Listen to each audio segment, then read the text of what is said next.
Hey, what's going on, everybody? Welcome back to another episode of the Horror Movie Review with Danielle Richardson. Get a quick drink. I'm so unprofessional, sorry. Alright, we're good. I'll leave it in. Alright, this week, I'm reviewing Friday the 13th. But not the original. We're doing the remake this week, so... it's a little underrated in my opinion. It's very underrated, actually. I think it's a very solid movie. We'll get to the review. We'll get to the review here in a minute, but first... As you know on the show, we like to go ahead and go through our horror news. So we're going to start things off with, apparently, for all you Resident Evil / Wolfenstein fans out there in the world of video games, they are actually now making board games. There's going to be a board game, I guess it's going to incorporate some D&D type role-playing elements, but it is a tabletop game. Which I guess D&D's tabletop as well. It doesn't fucking matter. But yeah, Wolfenstein, which I never played Wolfenstein. It's like a Doom game, right? Like it's like Doom with like Nazis and shit, right? Or am I completely off base on that one? I don't know. Wolfenstein, but then Resident Evil. So apparently the plan is they're going to release these board games, and there you go. So for everybody who's still stuck at home, who's maybe just sick of video games and I would love to play more board games, but like I don't know. It's like at my age, in my friends circle, like I mentioned this before, like no one plays board games anymore. Like I mean, I'm sure I can go to like a board game store and try to make board game friends. I just don't want to. I want to keep the friends I have and then incorporate them into board games, but they don't do it. So it is what it is. But yeah, which I don't know. I love like the Resident Evil movies. I was never big on the games, and I know that's sacrilege, but I'm not a big gamer to begin with. I don't play video games. But like, I don't know, Resident Evil always just irritated the shit out of me. Like, you know what really pissed me off? Like, I'm sorry, Rain here, I got more news. This has nothing to do with anything. Fuck, it's my show, so. You know what always irritated me about Resident Evil? Like, I don't like puzzle games that are just stupid. Like, in Resident Evil, I remember the first one, you're in a mansion. And you're walking around, and then like you come to a door and it's locked. It's a wooden door. I have a shotgun. It's locked. And I'm thinking, no, it's not. I can literally, bam, blow that shit up and go in there. But then I gotta look for a fucking key.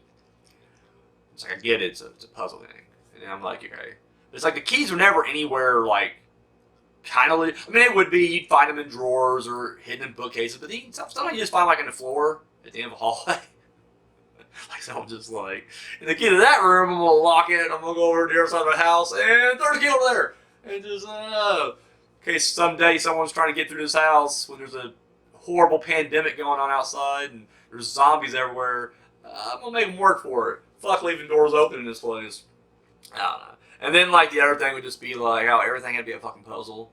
And, I mean, I'll get it to a certain degree with a person's house. Like, fine, the dude's insane. He's a mad scientist, and he just thought it'd be funny that he was like Batman, but with more puzzles, and he would literally just, like, you gotta play some notes on piano just right to open up that door. Why? Because I'm a mad scientist.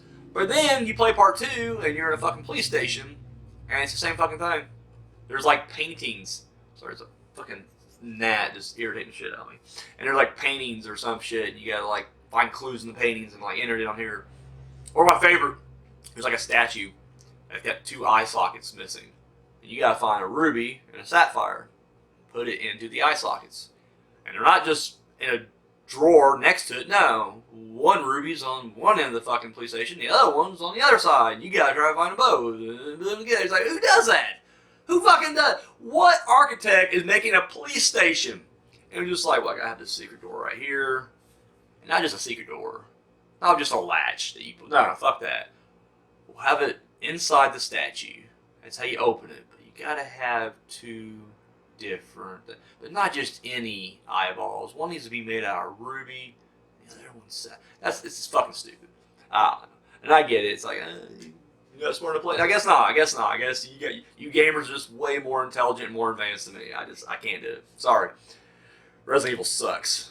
Movies made it better. That's all I'm saying.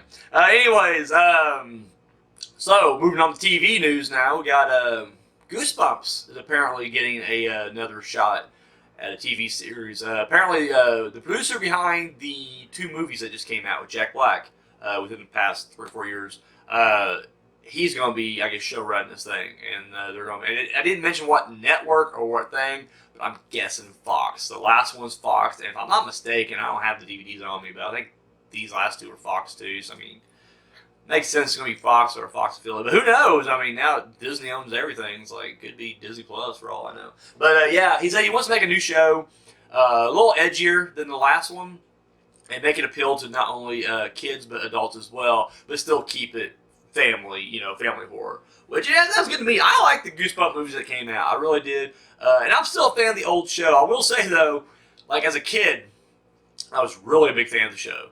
And then as an adult, I went back and rewatched that show, and I was like, oh, it does not live up to what my memories had of it. Like, it really is just cheesy and low rent or whatever. Like, I haven't watched any Are You Afraid of the Darks since I was a kid, and I'm afraid to now, because I'm afraid if I watch it, I'll be like, ugh, this didn't age well either. But it is what it is. Yeah, Goosebumps. Actually, I didn't write it down here. That wasn't the only horror show they talked about this week. I guess Hellraiser is also getting a show on HBO. It's like, holy shit, finally. Finally. Hellraiser is one of those series that I absolutely love, but there's so much bad in it. But there's some good, but it's like the ones that I like are usually the ones that everybody else hates. Like everybody shits on Inferno, and not the first, what's the most recent one? Revelations was the one when Doug Bradley first left, but then that guy left and someone else came in. Was it Judgment? Like I like Judgment. I thought it was a decent movie. It's like get over. Doug Bradley's not Pinhead. It's okay though. I mean, the story I thought was still good. I didn't think Revelations was as bad as everybody made it out to be. It wasn't good, but it wasn't like the biggest piece of dog shit either. I don't know, but I enjoy the Hellraiser series for what it is. I think it's a fine series. Not much continuity between them, but you don't really need it either. I mean, it's everybody kind of making their own separate deals with Pinhead or whatever. So yeah, TV series. Yeah, add a little continuity to it. You'd have to, I'd hope, because I'd hate if it was like an anthology series, like every week just a different person fucking up and playing the puzzle. So by the time this airs, it's already going to be too late. But okay. Tom Savini is going to be the next guest on The Last Drive-In with Joe Bob Briggs. In fact, I know it's going to be too late when this thing airs because I already watched it. It's really insightful and really cool to watch. And Tom Savini, I don't know, I've heard mixed things. About people and their experiences with Tom Savini, like at horror cons and stuff like that. So it's one of those things where I'm just kind of like, I don't know. I've never met the guy, but I've seen all the pictures of like this guy just looking douchey at cons and stuff like that. Like people smiling next to him. He just looks like he doesn't want to be there, which is unfortunate. Cause I've had my experiences with different people at cons, and it is kind of it's disheartening when you meet one of your heroes and they're just not into it. But I don't know. I haven't had any bad run-ins with him, and I respect the dude as a horror special effect. I mean, once again, everything I ever seen him in, like when he does interviews and shit, like he just seems like he's so cool. Like I don't know. That's what I said. It's really like I'm torn because like I see him like on the special features for From Dusk Till Dawn. It's just like dude's having a blast. Grindhouse, same thing. It's like dude, like everybody. I don't know. It's just like he seems like he'd be such a cool guy, but. Anyway, but he was really cool on Last Drive-In. Like I said, he was only on there for about 3 segments or so. But anyways, during those 3 segments, he was just very insightful, talking about his sister stuff. And the movie they showed was Maniac, and yeah, just kind of cool to kind of get his insight on everything. So, but yeah, it is what it is, I guess. Moving on now to we got escape rooms, and apparently, and I think this was Chicago. I could be completely wrong on that. I write down keywords, and I never write down like the full information, so I didn't write down. But anyways, they're doing a Evil Dead 2 escape room, and I'm sorry, there's someone mowing the grass out there. It's officially licensed by whoever the fuck owns the rights to Evil Dead 2, but they're doing the Evil Dead 2 escape room. But then, of course, the Corona kind of came in and put a stop to that, or so they thought. But now, what they're doing, and I'm not sure if they're offering, I know you still got to pay for it. That's the only thing I'm like, especially during this time. But I guess they got to make money somehow. But this time, what they're doing is they're basically having like your proxy, your virtual proxy. And so basically they have people who, I guess, when you sign up for this thing, you'll be in radio contact with them or something, or on the phone with them, but you can control them over the webcam. Now, I'm not gonna lie, this seems like the worst kind of, I don't know, escape room experience ever. It's like you're playing Resident Evil. It's like you're fucking playing Resident Evil again, but it's like in real time. But it's even worse because you may be saying something that the guy's just like, what are you talking about? You're like, hey, who's the thingy? It's like, what thingy? You're like, you gotta tell me exactly what's in front, So who knows, but they're gonna roll with this. So right now, I think it's in May, I think. It's May now. Shit. This month, they're gonna be doing the Evil Dead 2 Escape Room, and I guess we'll just have to wait and see what the reviews are like for that. But I've never done like an official escape room. But I've been to a haunted house one time, and they had like a fair going on, which was really cool. But where is that? It's like it's a small nothing town. Like there's literally nothing in this town. There's like one gas station, like not even joking, and like a mini mart. Like that's how small this town was I went to. But they had this haunted house. Which really wasn't a haunted house. It was like a haunted woods type thing, and it was like fun for what it was, but it was also very rinky-dink. And they tried to make it last, so like it'd be spread out through the woods, but there'd be just long periods of hiking for nothing. You're just like, all right, that last part was kind of cool. What's next? Oh, it's way up there. Okay, let's walk. I mean, it really was like, goddamn. But anyways, they had like this fair going on. Different little shops and knickknacks and shit being sold, but they were advertising this, I guess there's an escape room place a few towns over, and they came to advertise, and so they had like a kind of thrown together type escape room thing in a tent of all things. But me and my girlfriend, we did that, and it was actually kind of fun. I enjoyed it. Like I said, I'd be all for like a really immersive escape room experience, but like I said, there's nothing in our town. And I just feel like I travel all the way for something like that. It seems like, The Evil Dead, I would. Something horror related, I would. I know they did when Jigsaw came out, they did a bunch of like Saw related escape rooms that were like actually licensed, like they were official Saw escape rooms. So I don't know, seemed pretty cool. But yeah, so there it is. Anybody who does it, if you're in the Chicago area or wherever the hell this is taking place and you do it, drop me a line. I'm very curious about how this thing is going to be. Or I guess that's not even the thing anymore. I guess if you're doing it online, if you're literally doing the virtual escape room, let me know. So yeah. And finally, so this past week they dropped a teaser for it. A while back ago, they were talking about how Jordan Peele has a new show coming out called Lovecraft County, and basically, or Country. I think I wrote county down, but I think it's country. I think I may have screwed that up. Lovecraft Country. It's one of the other people. It's one of the others. Sorry. The pandemic has rocked my brain and not shooting on all cylinders like I normally am. Anyways, Lovecraft Country. I'm pretty sure that's what it is. But anyways, they just dropped the teaser for this. It's going to be an HBO show.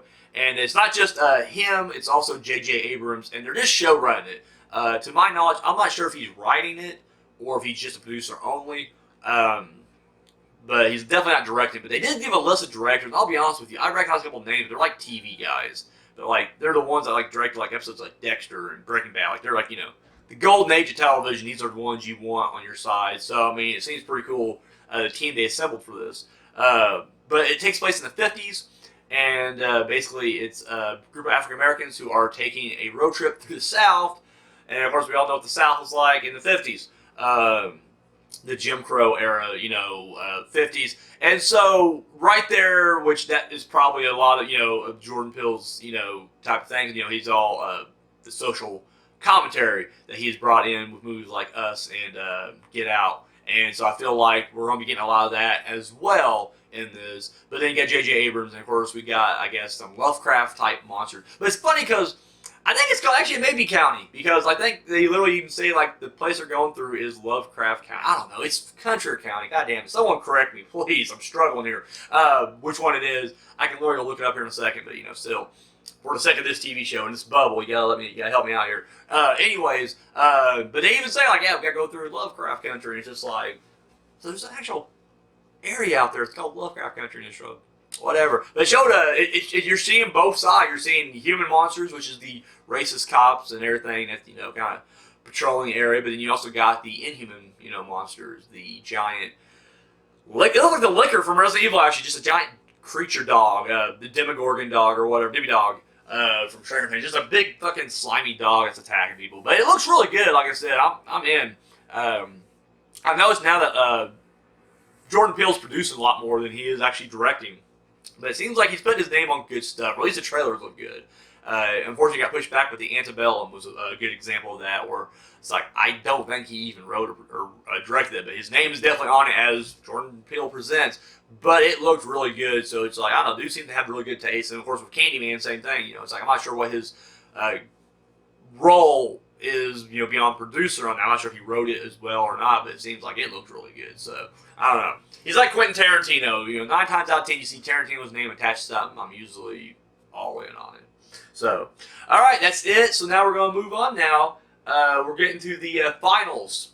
We finally, after here it is. What are we on? Episode 14 right now? 15? My God. 16? I don't even know where we're at now. But literally, since the beginning of the year, we've been doing the horror movie villain showdown. And here we are. Last two. But before we get to it, we got to reveal who won the last one. So, in the last match, it was Candyman versus Annabelle. And, Candyman pretty close, but your winner, it's Annabelle. And I ain't gonna lie, a friend of mine sent me his take on it, and it was just the best one I read. It really was. It's fucking golden. And he will be the first to admit he's never seen Candyman.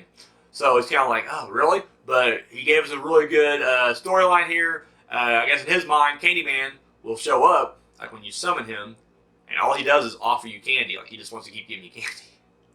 Which is like, why not, right? Anyways, I feel like that's okay. That'd be like the TPS knockoff version of the Candyman. Like, if we ever decide to, like, do rip-off. Like, how, like, Asylum has their mockbuster movies where they just rip off big time. We need to start doing that, actually. TPS, fuck. Let's get into that. Let's start doing mockbusters where we can do Candyman, but we'll do our own Candyman. I'll put space in there so that way we can't get busted for copyright. It won't just be one word Candyman. It'll be Candy Man. And it'll be a guy walking around just bugging you, trying to give you candy. And so anyways, a young girl, when she casted the little girl that played Abra in Dr. Sleep, but she would be in the role of the protagonist here, and of course she sleepover party, and she summons the Candyman, and he keeps trying to give her candy. She didn't want any, because she's diabetic. That's fucking villain. So after weeks of him just following around trying to get some candy, she summons the power of Annabelle, and then she uses a 3D printer. He prints out a little tiny rag doll, and then Annabelle possesses the tiny Annabelle. She goes into mini Annabelle, like bite-sized Annabelle, and then through some wacky Home Alone inspired contraptions, boom, throws the mini Annabelle right into Candyman's mouth, which then, much like he explained, Neo did to Agent Smith, and explodes. Annabelle wins! Annabelle wins! And he'll be first to admit that was a sweaty setup, but you know what? We got there. We got there together. So, I love it. I don't care. You know what? I have the best viewers out there. They give you the greatest setups, and it's just brilliant. So, we'll take it. So, Annabelle defeats Candyman. So, that sets up the finals. I got here on this handy-dandy clipboard right here. On one side of the final, we got Michael Myers, who, to get to the finals, has defeated Hannibal Lecter, Norman Bates, and Annie Wilkes. Boom. Mowed all three of them down. On the other side, Annabelle, she's taken out Cujo, Leatherface, and Candyman. It was a random fucking drawing, but it does kind of seem like it was an A and B bracket. Like, Myers went through like the A-listers, and then Annabelle went through the B squad there. But Michael Myers versus Annabelle. Once again, it might be your first time watching. For whatever reason, you may not know the character, so I'll give you a quick rundown. Michael Myers from the Halloween franchise. Strengths, depending on what fucking timeline you're on. Sometimes he's hulking big, like in the Rob Zombie remakes, where he can just outpower you. Normally, he's just unstoppable. Apparently can take a ton of pain. He's like 70 years old now, still kicking. Not even a bus crash. A bus crash would kill like anybody like over 60 almost, it seems like, but like not Michael. Not Michael. Even after being put away for like 40 years and being rusty as shit and literally not eating properly. Yeah, because I mean, it's not like he's eating burgers inside that mental institution. Come on, let's be real. He still has it. Pops out. Spry as ever. Ripping people's jaws off and shit. He's like fucking 70 years old. Whatever. But he's darkness. He's pure evil. He's unstopping, you know. And, yeah. Very creative. Weapon of choice. Kitchen knife, obviously. Which I actually remember a long time ago. I called it a butcher knife. And someone, like, reamed me out online. He's like, that's not a butcher knife. That's a kitchen knife. Butcher knife's totally different. It's like, oh, shit. Sorry, bro. Didn't mean it. Didn't mean it. Didn't mean it. And then Annabelle from the Conjuring verse. And her basically, we all know her powers. She can literally, I mean, she's a demon, so literally, it's not even she, I don't think, it's just a demon. I don't think demons have gender. And I don't want to get into a whole PC thing about that, so, you know, let's move on. But literally can inhabit people, items. For some reason, though, has, like, it can go anywhere. It's like, oh, it likes the doll. It likes the Annabelle doll. So it just kind of stays there. Finds a way back to it every time. And, of course, you know, weapon of choice, I guess, is just supernatural boogity stuff. So, there it is. Michael Myers versus Annabelle, your main event. Cast your votes down below. Let me know who you think wins and why. So, yeah, we're going to move on now. Get this out of the way. I know, like, I always kind of, it's just a little rundown of what I'm doing here. There's nothing on there. Like, all my opinions are my own, but I feel like during the review, my eye's always drawn to it because it's just there. So I'm always afraid people's going to be like, he doesn't even have his own reviews. He's pre-written it down. No, all my shit's off the top of the head, which, as you guys are watching today, you know has to be the case because, goddamn, I get lost and sidetracked so much. Friday the 13th. The basic story of Camp Crystal Lake, which has been shut down for many years, till a bunch of youngsters go out there to explore, and they realize, holy shit, Jason's alive and he's killing. Get our drink real quick. Oh, yeah. So, Friday 13th. It's a remake, or remake, a reboot, whatever you want to call it. Really, I guess it feels more like a reboot, only because they're just kind of relaunching it. I feel like if it wasn't for the fact that we have a scene where he gets his hockey mask back, this could have easily taken place after Freddy vs. Jason. Like, seriously, if you just take away the whole he finds his mask in a barn type scene, it could easily just be the next chapter, because once again, when you're watching it, you're already got everything he's done previously in your mind. And I remember reading somewhere that I guess the producers and writers was like, well, they took 1 through 4, condensed it down, and made this movie. Like, this is just kind of like a rehash of 1 through 4, which to me seems like complete bullshit, because it seems like, yes, you have the opening sequences of Mrs. Voorhees getting killed and her son watching it, which is your part 1, I guess. So there's that. And then the only part 3 thing would be him finding the mask. And then, really, there's no camp being reopened, so there's no 2 at all.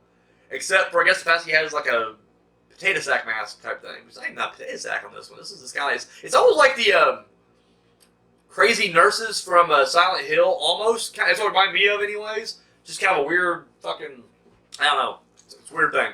But then, there's no Tommy Jarvis.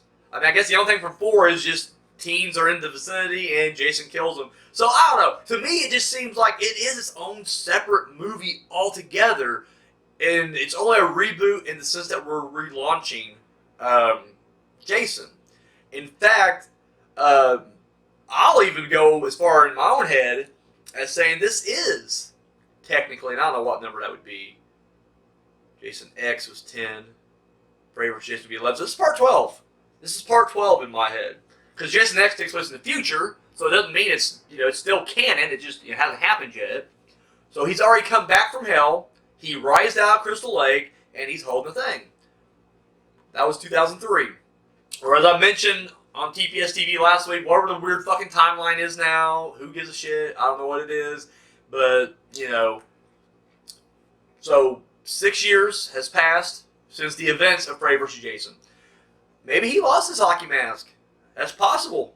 That's very possible. You're wearing it every day. You're not very hygienic. I can see that thing just wearing out eventually. He's already been through some fucking battles with this motherfucker. That thing looked like it was pretty weak to begin with.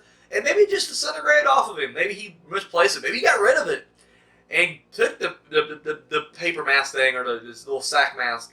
But then when he kills the stoner in this movie, the ridiculous was that the dude from I need to look that up. Shit, was he from It's Always Sunny? Was that Dee's boyfriend? I know you can't say the word anymore, but in the storyline he was her, and I'm using quotations and I'm just quoting the movie, so don't bombard me with hate mail. But her retarded boyfriend, I forget, Lil Kev, that's his name. Was that Lil Kev? Oh my god, I'm pulling that up. I think that was Lil Kev. God, I hope it's Lil Kev, because that's awesome. Points, because that's actually the second guy, if it's true, the second person from It's Always Sunny, because actually, the little boy that plays little Jason would go on to have a bit part on there when Frank he goes to foreclose on this house. He bought the house, and then they got 30 days to get out of there. The kid who tells Mac to eat his boogers, and then Mac gets in his face, he's like, "You eat my boogers." It's freaking hilarious. He also was in the show. Anyways, when he kills Lil Kev, and he finds a hockey mask, it's like, who knows, that's another hockey mask. Because the other thing that always bugged me when I watched this the first time was like, I'll buy it, he finds a hockey mask, whatever. It's talk about sweaty setup. Hockey mask just in the middle of this fucking barn. It's not like it's canned either. I know that may sound racist, but I don't give a fuck. It wasn't even a Canadian barn. So it's just like, you found a hockey mask. A dirty, old hockey mask. It's like, really? I would love to see once Jason just pick up a mask that's brand new and put it on. Like when he's in Manhattan, in part 8, he's got the old school mask, has a little cut up here from the machete wound and everything. I would just love once for someone to knock that shit off of him, and he kills whoever did it. But the strap's broken, and he's just like, fuck it. And he walks by like a sporting goods store and just, new mask, and it's just pristine, very white, there's no crazy markings on it. And it's just like, that's his new mask. Why not? Why not? Because psychologically it works. He's grown accustomed. He loves the hockey mask. Clearly. The mask hides who he is, or whatever, and that's why he was wearing, he was ashamed of who he was. He was made fun of as a boy, so he wore a potato sack on his head too, and then by 3, he uses it as a prop to, kill somebody, to fake him out, and he's just like, I like this. This is a pretty cool mask. I'm going to keep wearing this. And he does. And then he dies, comes back as a zombie. He's not really fashion conscious, but he just has the mask on him. He's just used to it. So I don't know, I feel like that would make sense. But anyways, I'm getting way off topic, I'm sorry. Going back to this movie. So anyways, it's a reboot. But to me, I always just kind of feel like it could easily be part 9. Part 12. It just feels like they could easily fall into that. And there's nothing in there that suggests it isn't. Because once again, the camp has been run down. The only thing is they don't go. They just mentioned the mom went crazy, kill her body, and then Jason's body was missing or whatever, and that was the end of that. And then the girl who did it went off to go crazy or whatever. Obviously, the big hole. My theory is that clearly there have been decades and decades and decades of just fucking murders and shit that would there'd be the whole town change its name to Forest Green, then back to Crystal Lake or whatever. Clearly my theory isn't really hold a whole lot of water when you actually start looking into it. But still, you know what? I'll make a Friday 13th. I'll do part 13. When this whole legal issue clears up, I'll do the 13th movie, and I'll make it work. I'll just be like, those kids were stupid kids. They didn't know the whole history. They're not from the area, so, fuck it. So anyways, this movie, I love the fact that it has this ridiculous, 20-minute opening.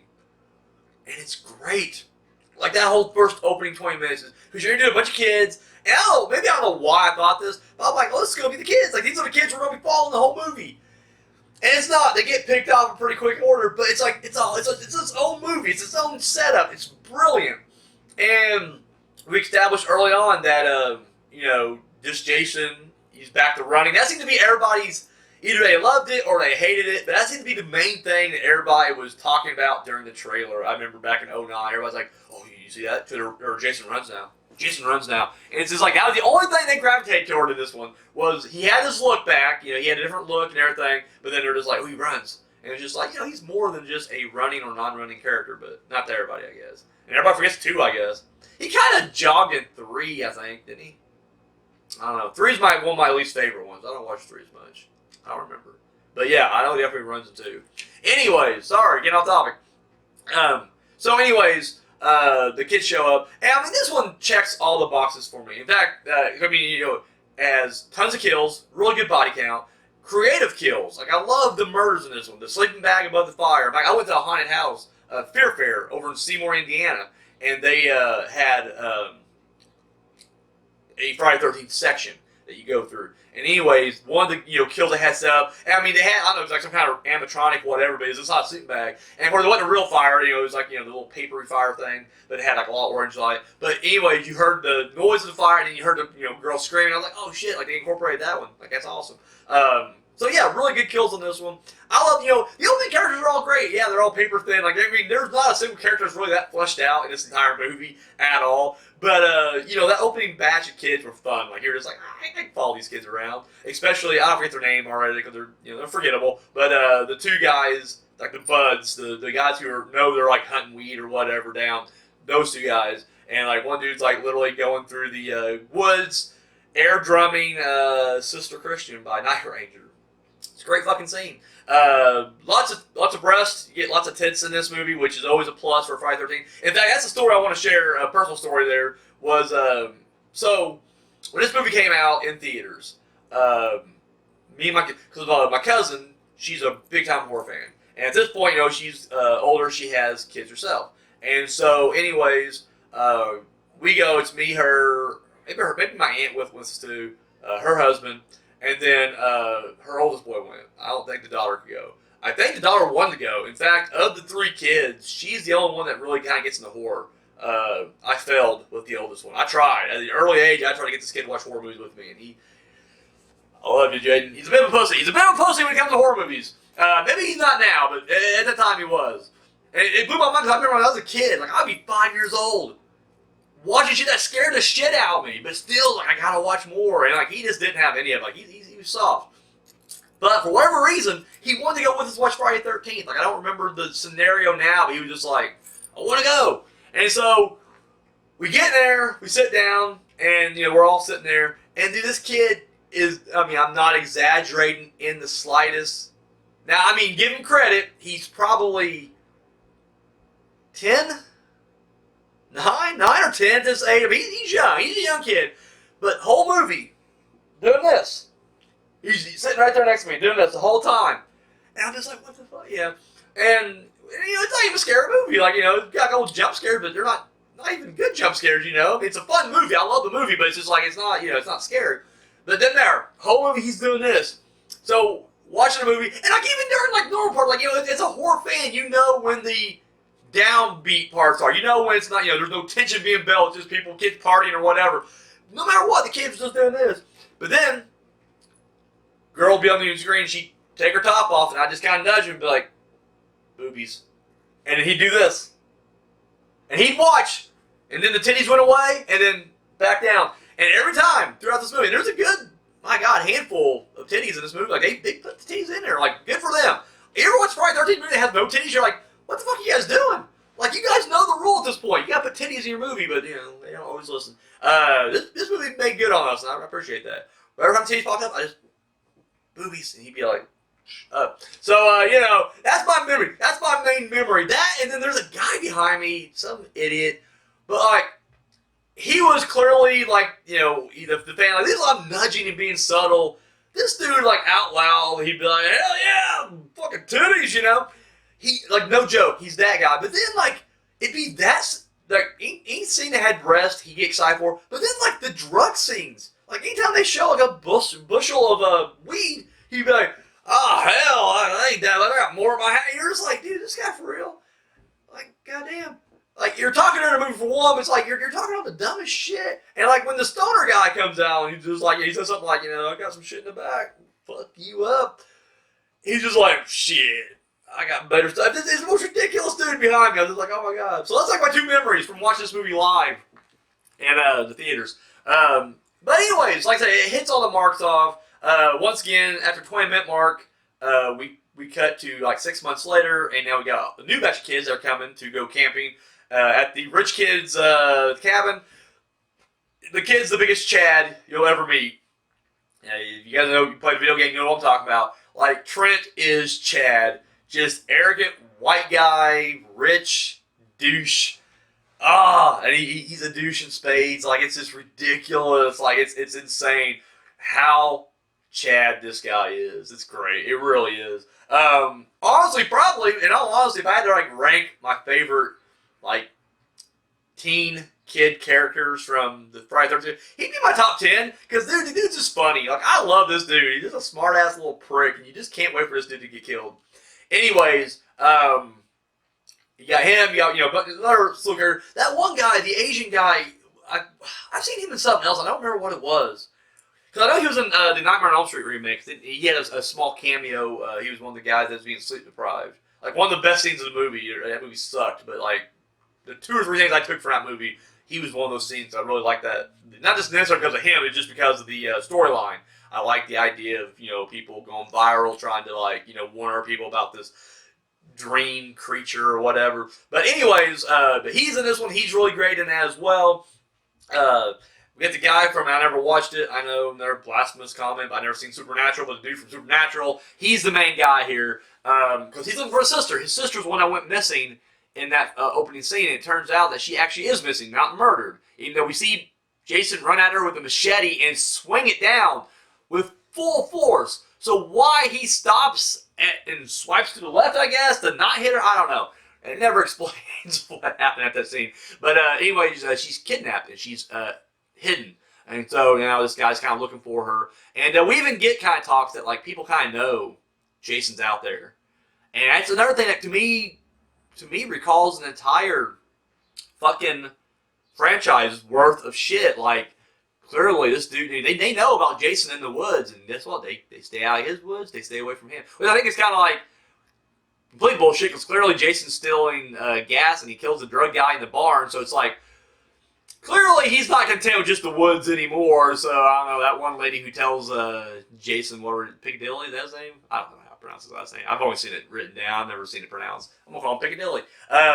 Jason, his name's Jason too, that's clever. So, but whenever that old lady tells him, like, you know what, she's dead and he's out there, it's like, yeah, but he may come knock on your door soon too, so you might want to be careful about that. So anyways, yeah, so I mean, it suggests that this dude has a long history in that town. So, part 12, I'm telling you, this ain't a reboot. It's part fucking 12.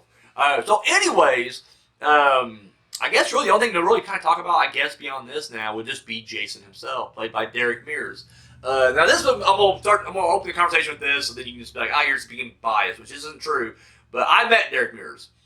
Dude is a sweetheart of a man. I met him at a convention. This dude was nothing but nice. Just an all-around great guy.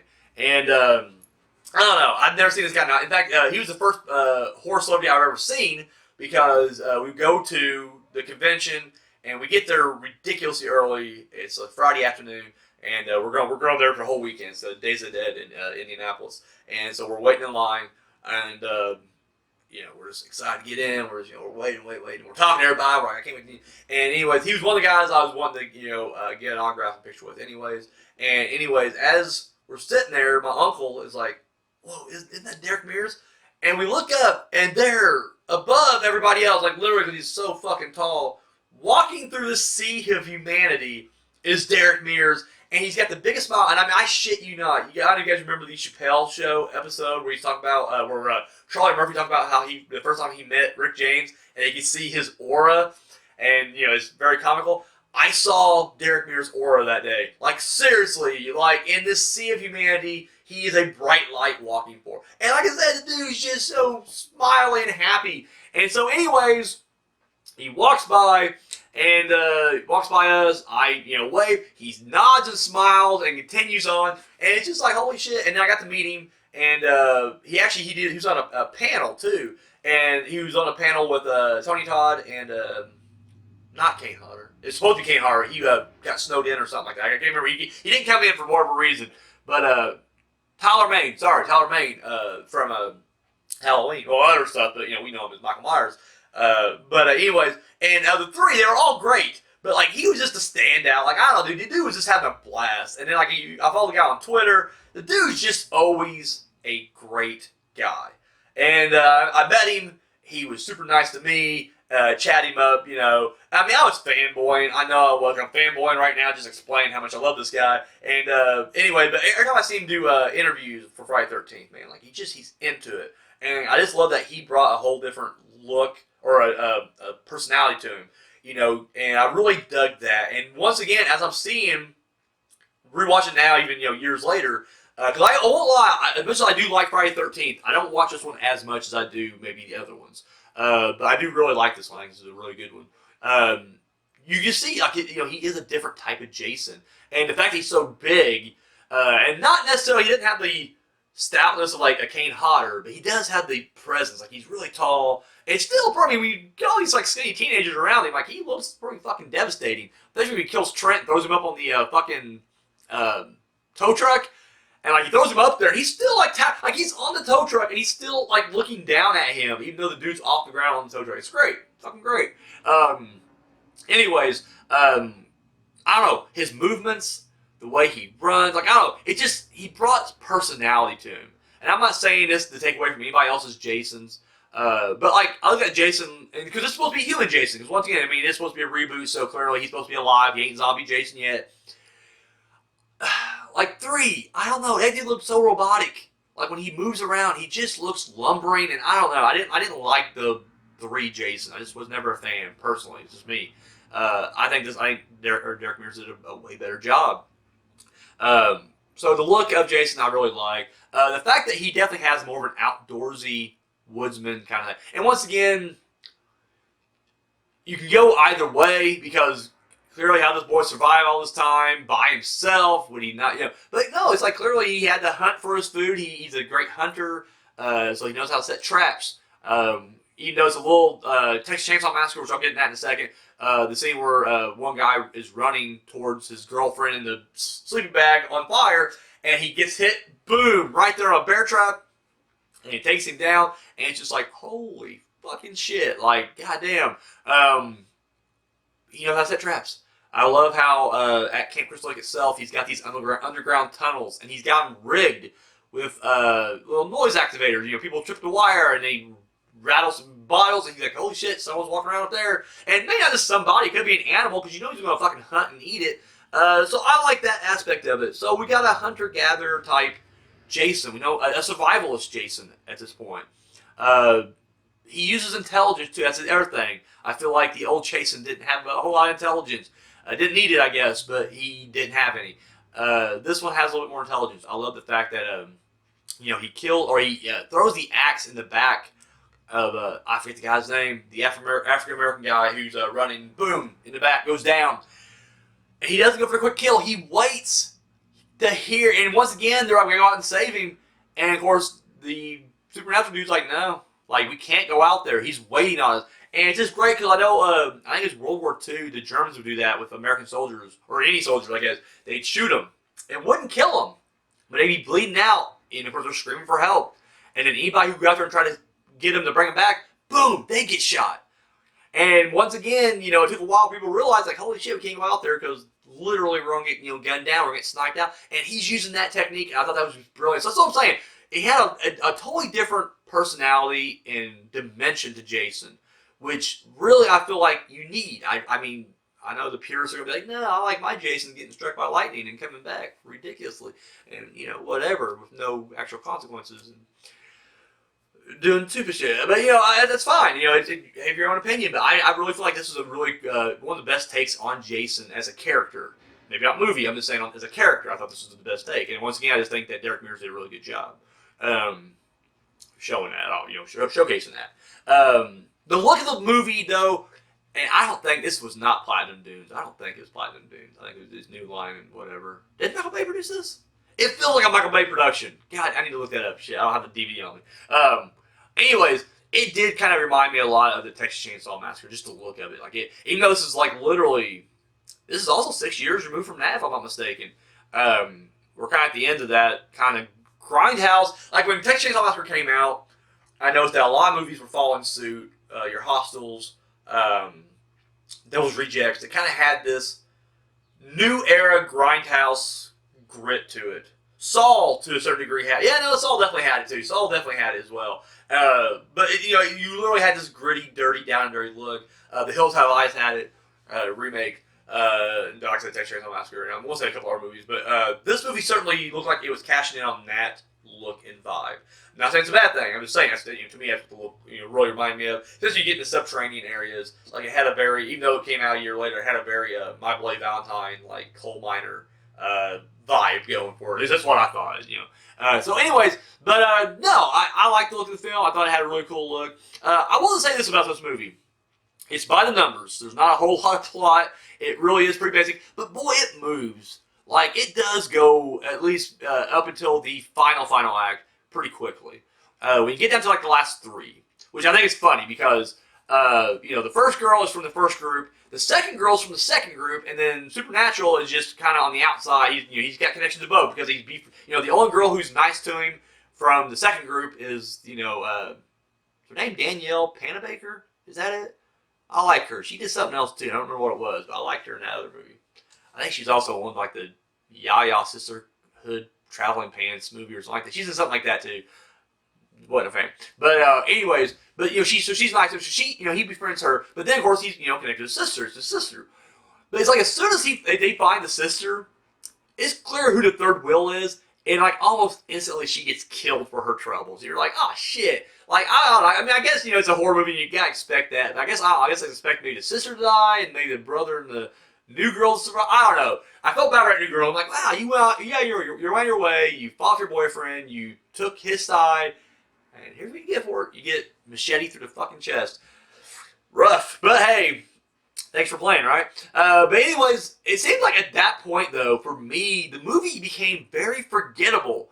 Like. Because I bought the movie shortly, like when it came out on DVD, I bought it. But I don't think I watched it. I think I watched like special features. I didn't watch it. I put it on the shelf for a while. And then my brother came over one time, and he hasn't seen it. So then we're like, all right, we'll watch it. And I remember watching it, and it gets to a certain point. Like after the cop gets killed, when the cop gets killed, I guess it's before even Trent's dead. I didn't remember any of that beyond. Like, at all. It was like I was watching it for the first time. And for some reason, I don't know why, I thought the last scene of the movie was literally Jason going through, like, that wood grinder thing. We never really see him actually go through it, like his head gets kind of fucked up a little bit. I don't know why I thought that was the final scene, but then we get to the end, and they're, like, on the dock, and I'm like, what the fuck? Like, I don't remember this at all. And then when Jason pops up and it just kind of cuts, it's like, okay, that's standard Friday 13th fare right there. I mean, I'm not debating that. It is what it is. You always got that big punch out, and then you leave for the next guy, which unfortunately we never got next one, but whatever. But I literally, and then even this time, rewatching it, and I mean I've already seen it maybe a couple times since then, but I'm rewatching it this time, and I'm just like, I don't fully remember how this is. Like, I don't know why, for some reason, I'm struggling with this movie, but at the end, I'm just like, I remember everything up until that point. Cop gets killed, that's the last thing I can remember. Everything beyond that, I am just very much like, I don't know. Beyond that, don't know anything. Up until that point, I can remember everything very clearly. I love the storyline, love the kills. Get beyond that, I forget it. This movie, like I said, I love the look of it. It has a lot of cool, iconic shots. I love the shot of Jason standing on the house when the camera pans up, from them inside. Him just standing in the woods when they're on the when they're going through jet skiing, and whenever she gets hit, that's a really good scene too. I love when arrow goes through his head. He runs his girlfriend over, inadvertently, obviously, because he's dead. And then when she looks up in a daze, I just love that whole sequence. You're hearing, it's just like the sound drowns out, and it's very scary. When she looks up, you just see him middle of the day in the woods looking, and I'm like, that just looks frightening as shit. Like, that's just, and since this movie's come out, anytime I'm swimming and you're in a wooded surrounding, I just always look at the woods like, what if he's over there standing? Like, to me, I gotta be more frightened about that than him underwater. Clearly, given the circumstances, I'd be more afraid of him underwater, because, clearly he'd get at you, and him over there, it's like, if I'm far enough away, I may be able to swim to shore and get out of there. Maybe. But, for some reason, visually, though, this to me looks more frightening. And then, there's the scene where after the girl burns up in the tent, and the guy screaming in pain. He just looks like, and you just see a shot of Jason in the woods, and the camera's kind of tilted. I mean, it looks badass. Like, there's a lot of imagery from this movie that could be taken out and blown up and made a poster of. Like, it just looks that great. So anyways, I've rambled enough. I've blown this movie enough. I mean, I like it. I'm a big fan. I feel like it doesn't get the love it deserves for whatever reason. I think the fact that it's a remake may have hurt it some. You know, I feel like, honestly, you should have left the remake part out. You can call it Friday 13th if you want, or, you know, you can call it Friday 13th 2009, whatever you want to call it. I just feel like if you would have at least shown him losing the mask, or just show a quick montage, it would have worked as a part 12. It really would have. That's just my opinion. Let me know what you guys think in the comment section down below. Let me know what you think about this movie. What you think, do you think it could fit in as just another Friday 13th, or do you think, nah, I like the idea. I feel like I hate the idea that it's a 1 through 4 mixed together, because like they just ignored the whole Tommy Jarvis origin. Like, is Tommy Jarvis going to be part 2? I don't know. Tommy Jarvis, I mentioned this when I did my part 6 review. Check it out on TPS TV. We got multiple shows on this channel. I feel like Tommy Jarvis, I really wish he would have been more. We get the trilogy, and that's it. And you kind of got to count that middle one is kind of like well, did he really fight Jason? Because he really didn't. Jason was dead in part 5. So it's just kind of like we get only 2 showdowns between Jason and Tommy Jarvis. So I wish he would have been like the Loomis, where we got more. And I'm not saying he had to be in every fucking movie, but my God, you could have brought him back. And so many times throughout the series, you had these characters that I wish would have made a return. Whether if it would have been, I forget her name already, Amy Steele's character from part 2. Fuck. Anyways, her come back. I always thought she was a really good final girl. I don't know why. I always just liked her. And there's nothing really outstanding about her character. It's just, I don't know. I like that character. I just liked her, I guess. But have her come back. Tina with her telekinesis. Tommy Jarvis. And then he gets killed. But I just remember when I'm watching Creighton Duke thinking, God damn it. Like, this is a great character to oppose Jason. And I just hate that they kind of just brought him in for a one-off. But anyways, doesn't matter. Yeah. So, I don't know. Sorry, sidetracked again. Just let me know what you think about this movie. Comment section down below. Tell me what you like about it, what you don't like about it. And yeah, like I said, we never did. This is the last one we've had. This has been over 10 years now since we had a Friday 13th movie because of this stupid-ass fucking lawsuit. Which irritates me because, A, I just care about the movies. But my friend, Simon, my partner in crime here at TPS, like, he's a big video game guy. And, like, that was his... Like, he's not even a big video game guy. I mean, he kind of is. But, like, this was, like, his game.